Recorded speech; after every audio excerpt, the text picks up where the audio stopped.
Olá pessoal, obrigado por estar conosco. Mais um Quarta Convida. Como você sabe, está cansado de me ouvir dizer, toda quarta-feira é uma quarta diferente, desde que você sintoniza aí no YouTube da Ibrave Tremembé para ter essa quarta diferente. Uma quarta que convida você a ter vida. E vida você sabe, somente no Cristo, Cristo da cruz, Ele que é a razão, Ele que é a vida, Ele que é o tudo.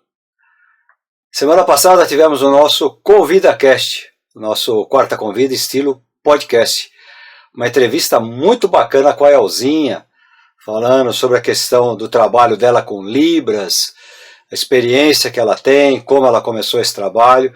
E para nossa surpresa, que eu não sabia, aproveitou lá o Outubro Rosa e contou uma experiência magnífica que ela teve com o Senhor, passando por um problema de enfermidade muito grave, onde ela cresceu alguns centímetros, alguns metros, né, alguns quilômetros na presença do Senhor, passando por aquela situação. Se você não assistiu ainda, visita lá. Aliás, os nossos ConvidaCasts têm sido maravilhosos. Nós temos pessoas muito bacanas que nós entrevistamos, algumas lá no nosso estúdio, algumas via remoto, mas pessoas maravilhosas. E vale a pena você visitar lá. Se você não assistiu a todos, eu convido você a dar um tempinho para que você possa acompanhar aquilo que a gente comentou lá, tá bom? Mas vamos ao assunto de hoje. O assunto de hoje é: cristão tem sorte ou azar? Sorte ou azar fazem parte da vida do cristão? Esse é o tema que eu quero conversar um pouquinho com você hoje. Então vamos lá. Eu sou um cara que, pela minha idade, né? Na época que eu cresci, a gente usava muito essa expressão. Pô, fulano tem uma sorte, hein? Pô, fulano é azarado, hein? Né? Nós usávamos muito essa expressão. E é lógico, todos vocês que estão me ouvindo aí, vocês sabem o que significa isso, né? O que eu quero dizer quando o cara tem sorte ou azar? Tá? Sorte, fortunato, né, no italiano, é quando você é bem-aventurado, quando você sai bem de uma situação, quando coisas boas acontecem na sua vida. Sorte bateu a tua porta, né? Hoje as pessoas atrelam muito a loteria esportiva, a loteria de jogos, esse negócio de bet que agora impregnou o país, impregnou o mundo, né? Que é tudo jogatina, tudo é relativo a jogos. Eu sou de uma sociedade que tinha muito o tal do jogo do bicho, acho que até hoje ainda tem bastante, né? O jogo no bicho, aliás, né? Não é do bicho. Ou no bicho ou do bicho, tanto faz. Mas tinha aquelas pessoas que ficavam na padaria, no açougue, tinha lá uma banquinha, que era onde o cara fazia o jogo do bicho. Você confiava no cara que era o responsável pelo jogo do bicho, porque você não sabia a cara dele, você não sabia como ia vir o dinheiro, então só tinha aquele cara que era intermediário, e nem sempre ele ficava ali, às vezes o ponto dele era ali, às vezes não era mais. Então, ali você ouvia muito isso aí. Ah, eu sonhei com a zebra, eu sonhei com o cachorro, sonhei com o gato, vou jogar no bicho, né? Por quê? Porque isso vai me trazer sorte, sonho vai me trazer sorte. Então nós ouvíamos muito essa expressão, sorte ou azar. E eu ouço muito isso dentro da igreja, sorte ou azar. Cristão que tem sorte ou azar. Você pode falar, pô, não é possível, pastor, como é que pode um negócio desse, né? Tem crente que acha que é azarado, que tem sorte ou azar dentro da igreja? Mas tem. Pior é que tem. Pior é que tem. Porque às vezes você está passando uma situação, você está numa doença, numa enfermidade. E você fala assim, pô, meu exame não está, os resultados do meu exame não estão muito bons. Fala isso não, irmão. Fala isso não, irmão, que vai atrair coisa negativa. Coisa negativa é azar, né? Pensa positivo, irmão. Pensa positivo. Se você pensar negativo, você vai atrair coisas ruins. É a tal da confissão positiva, que fez parte muito da igreja, da pseudo-igreja cristã, na década de 70, 80, 90, então explodiu. Veio aquela enxurrada de livros dos Estados Unidos da América, né? Aqueles livros de autoajuda, você vai conseguir, você vai conquistar, você tem que determinar, você tem que reivindicar, você tem que dar ordem a Deus, etc, etc, etc. Então, não que você deva pensar negativo, veja, entenda o que eu estou falando aqui, não é isso. Mas também você só pensar positivo, não quer dizer que a coisa vai acontecer porque você está pensando positivo, não é verdade? Aí a pessoa começa a misturar textos. Diz, a Bíblia fala que você vai colher aquilo que você plantou. Né? Então, se você é uma pessoa ruim, você vai colher maldade. Você não pode roubar, você tem que ser uma pessoa boa. Eu pego o mundo de hoje, quanto mais malandro, mais vagabundo você é, melhor você se sai. Não é verdade? Principal país que nosso Brasil aí, essa porcaria que teve no Rio de Janeiro, é porcaria no sentido de, não que aquilo foi errado, aquilo foi necessário. Foram ordens judiciais, né? Aquela matança que teve lá no Rio, não foram pessoas boazinhas que morreram, foram criminosos, bandidos, que matam, que estupram, que roubam, que levam pessoas à perdição. Tá? Escolha delas, ninguém escolheu. Tem gente que fala, eles não têm opção. Pô, mas 100 bandidos, mas lá tem 1 milhão de pessoas. Nesse universo de 1 milhão, 900 mil pessoas boas, trabalhadoras, que descem o morro, sobem o morro, moram na comunidade, descem para trabalhar, são honestas. A oportunidade que o outro não teve, esse também não teve. Está lá ganhando pão de cada dia, como nós, você ganhamos. Lutando, batalhando, né? Então a gente ouve essas expressões. Não pode falar que dá azar. Olha aí, o pessoal lá não pode falar dessas coisas porque vai atrair coisa negativa. Então, gente, o crime, o cara fica rico.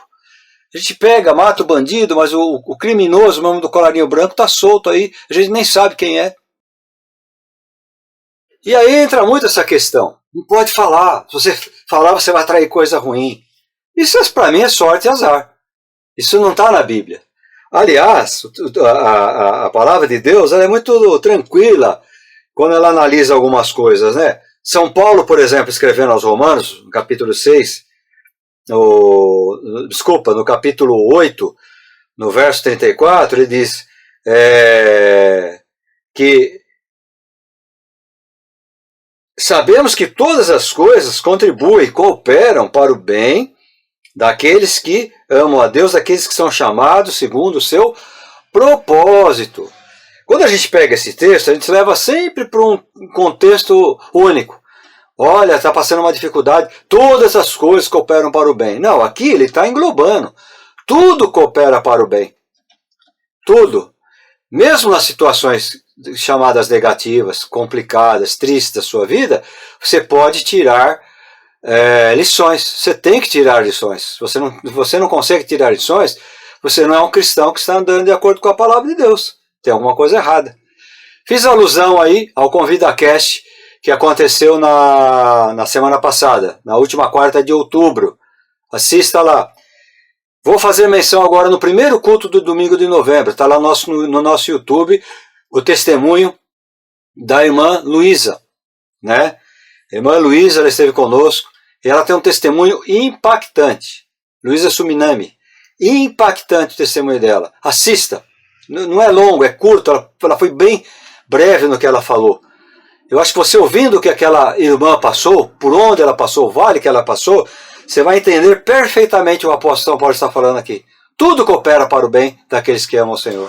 Mesmo que as situações aparentem ser umas situações azaradas. Né? Então, o crente não tem sorte e azar. O destino do crente está nas mãos de Deus.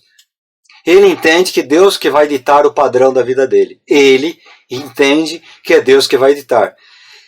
Eu várias vezes falei aqui, eu posso antecipar algumas coisas que vão acontecer com a minha vida. Não é verdade? Se eu tiver uma vida desregrada, eu corro mais o risco do que aquele que tem uma vida regrada de ter doenças cardíacas, doenças do rim, né? Doenças do aparelho digestivo e assim por diante. Se eu sou uma pessoa que me cuida um pouco melhor, procuro fazer um exercício, caminhar, etc., tenho uma alimentação mais equilibradinha, a minha chance de ficar doente ela é menor. Não que eu não fique doente, não que eu não corra riscos. Né? Mas aí eu entendo que às vezes eu passando uma situação difícil, eu vou entender que tudo tem que cooperar para o meu bem, senão eu não sou cristão. O Senhor Jesus ele diz, lá no Evangelho segundo São Mateus, no capítulo 6, o verso 34 em diante, texto muito conhecido, não se preocupem com o amanhã. O amanhã trará suas próprias preocupações. Busque primeiro o reino de Deus, a sua justiça, e as outras coisas serão acrescentadas. Ele diz aí nessa mesma passagem, basta cada dia o seu próprio mal. Então, nós podemos mudar a nossa história de acordo com algumas das nossas escolhas, das nossas opções. Por isso que eu fiz menção dessa situação no Rio de Janeiro aí. Aquelas pessoas tiveram escolha. Não teve escolha. Teve. 900 mil são trabalhadoras, são boas pessoas. Tá? Se eu tenho 200, 300, 500 no crime, é porque acharam um caminho mais fácil. Só que o caminho mais fácil trará as suas consequências. Tá? Todas as coisas cooperam para o bem daqueles que amam o Senhor. Então, em todos os momentos, em todas as situações da vida, eu tenho que escolher o melhor caminho. O melhor caminho é sempre com Jesus. Nem sempre o caminho com Jesus vai ser um caminho de prosperidade material, vai ser um caminho de bênção material, vai ser um caminho de saúde plena. Veja os missionários que eu sempre cito aqui, às vezes estão no campo missionário, às vezes não têm condições de ter uma alimentação como você e eu temos, que é o mínimo, mas é o mínimo indispensável, às vezes nem isso eles têm. Eles acordam com perseguição, dormem com perseguição, respiram perseguição 24 horas do dia. Tá? Nós estamos num país que ainda temos uma liberdade de expressão, ainda temos uma liberdade religiosa, ainda, né? Estamos sendo cerceados a cada dia, quem não está percebendo tem que abrir os olhos, mas ainda temos. Então esses cristãos, eles entendem perfeitamente, esses missionários, o que é dizer, tudo coopera, todas as coisas cooperam para o bem daqueles que amam o Senhor. Todas as coisas, tudo coopera. E nesse ponto não adianta lançar palavra positiva, palavra negativa. Não fala isso não. Fala isso não. Já vi tanto crente falando isso. Irmão, não sei se vai dar certo. Não, pastor, não fala não. Tem que dar certo, determina. Pô, se isso aí fosse resolver alguma coisa, né? Eu sempre falo, essa pastorada aí, não sei se é pastor, se a gente pode chamar de pastor, né? Esse pessoal que está na televisão aí, que é só vitória, só prosperidade, só saúde, só bênção financeira. Pô, o governo tem que chamar esses caras, meu. O lá que só cura, chama para o Ministério da Saúde. Faz esse homem visitar um hospital por dia. Faz esse homem sair orando pelos doentes, que acabou o problema de enfermidade. Esse que só prega prosperidade, tudo é prosperidade. Bota esse homem no Ministério da Fazenda. Vai resolver todos os problemas do país. O homem, onde o homem põe a mão, ele é o rei Midas abençoado. Aonde ele põe a mão, vira ouro, reflete ouro, põe ele lá, né? Mas a gente sabe que não é assim. Naquele período de pandemia, eu indaguei, falei, cadê os caras? Cadê os caras? Teve um ainda que arriscou feijãozinho lá, né? Quase foi preso por isso. Né? Porque ele estava lá passando dificuldade e inventou lá que o feijãozinho curava do vírus maldito chinês, né? Então, cadê esses caras? Sumiram. Por quê? Porque não tinha, pro vírus não tinha remédio. Pelo menos não era divulgado que tinha. Remédio tinha.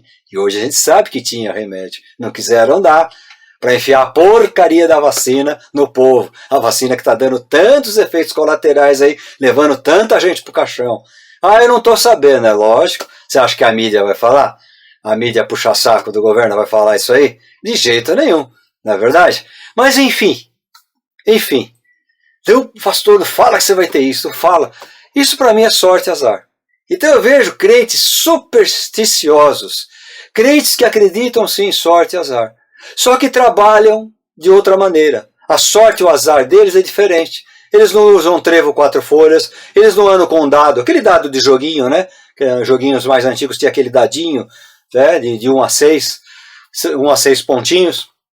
Eles não andam com aquele dadinho escondido no bolso, eles não deixam de passar debaixo de escadas, eles não se arrepiam quando um gato preto cruza a frente deles, mas eles trazem mandigas de dentro da igreja. Você quer ver uma outra superstição? Subir ao monte para orar se torna para alguma superstição. Não tem que ser no monte, senão Deus não responde. Não tem que estar em jejum, senão Deus não responde. Não tem que... Isso não é um jogo de sorte? Para mim é um jogo de sorte. Você está condicionando Deus. Ou ele faz, ou ele não faz. Ou ele traz sorte, ou ele traz azar. Sabendo que assim, todas as coisas cooperam. Busque o reino de Deus. Alguém está doente? Vamos orar. A Bíblia ensina a orar. Eu estou doente. Primeira coisa, eu vou buscar a Deus. Vou orar ao Senhor. Se eu preciso de um médico, Senhor, vai na frente. Se eu vou passar por uma internação, Senhor, vai à frente. Se eu preciso de um emprego, Senhor, vai à frente. Sempre colocando Deus em primeiro lugar. o reino de Deus em primeiro lugar. Se vai vir o emprego ou não, é Deus que vai dar a resposta. Se vem a cura milagrosa ou não, Deus vai dar a resposta. Se a cura virá pelos médicos, Deus vai dar a resposta. Em primeiro lugar, o reino de Deus. Não tem sorte e azar. Tá? O crente, esses crentes dessa década de 2000 para cá principalmente, são crentes supersticiosos. Eu nunca vi. Às vezes eu brinco, eu não gosto de assistir futebol, jogo de futebol do meu time, perto de caras de outros times, principalmente uns timinhos que tem por aí. Eu brinco, não gosto de assistir porque dá azar. Mas todo mundo sabe que é uma brincadeira minha. Né? Deus não interfere no futebol. Deus não interfere em um monte de coisa que está por aí. Quem muda essas situações somos nós. Através de voto, através de escolhas, etc. Mas é outra história. Não vamos misturar. Mas eu vejo um monte de crente que acredita assim, em sorte e azar. Ah, mas eu nunca vi. É porque eles vão por esse caminho. Eles escolhem outro caminho. Eles apelidam sorte e azar com outras terminologias. E aí te confundem a cabeça. Mas são cristãos que estão vivendo sorte e azar. Crente não tem sorte e azar. Quando você opta por Jesus Cristo, quando você diz Cristo seja Senhor e Salvador da minha vida, único, exclusivo, dono da minha vida, Ele passa a ser controlador da sua vida. Você não tem mais vida. A sua vida está em Cristo. E a sua vida estando em Cristo, você terá uma vida e uma vida em abundância. Por Ele, não por você, não pelos seus méritos. Pela sua vida estar nele. Este é o segredo. Esta é a situação. Esse é o pulo do gato. A sua vida estando nele. Então você será vencedor em todas as coisas. Então você vai poder dizer, tudo posso naquele que me fortalece. Tudo posso naquele que me fortalece. Não tem sorte ou azar na minha vida. A minha vida é comandada pelo Senhor, o dono da história. A história está nas mãos dele. Nada acontece sem que ele permita. Não cai um fiozinho desses pouquinhos cabelos que tem na minha cabeça. Né? Não cai uma folhinha da árvore sem que ele permita. Ele é o dono da vida. Ele é o dono de tudo isso. De toda a natureza. Ele é o teu dono. Se ele é o teu dono, não tem sorte e azar. Tem Deus na sua vida. Obrigado por ficar esse tempinho comigo aí, acompanhando mais um Quarta Convida. Estamos chegando perto do final do ano. O nosso ConvidaCast teremos agora em novembro, depois só voltaremos em fevereiro, com algumas novidades. Também o Quarta Convida pretendo fazer algumas mudanças, tá bom? Final de ano temos aquela palavrinha de final de ano, estamos chegando pertinho aí. E eu quero abrir oportunidade para você, se você tem algum assunto, às vezes você fala, pô, comenta esse assunto. Então nós vamos abrir oportunidade, eu estou estudando aí com o pessoal que me ajuda na mídia, na divulgação, como é que a gente pode fazer isso? Dar a você a possibilidade de você escolher assuntos, você dar sugestões de assuntos. Para mim será muito bom, que vai arejar um pouco a minha cabeça aí. Obrigado, viu? Você está comigo, você está conosco, mais um Quarta Convida. Até quarta-feira que vem, com a graça de Jesus. Jesus guarda a tua casa, Jesus guarda a tua família, guarda o teu trabalho, guarda a tua vida nele. Ele quer a razão, ele quer a vida, ele quer o tudo. Até quarta que vem.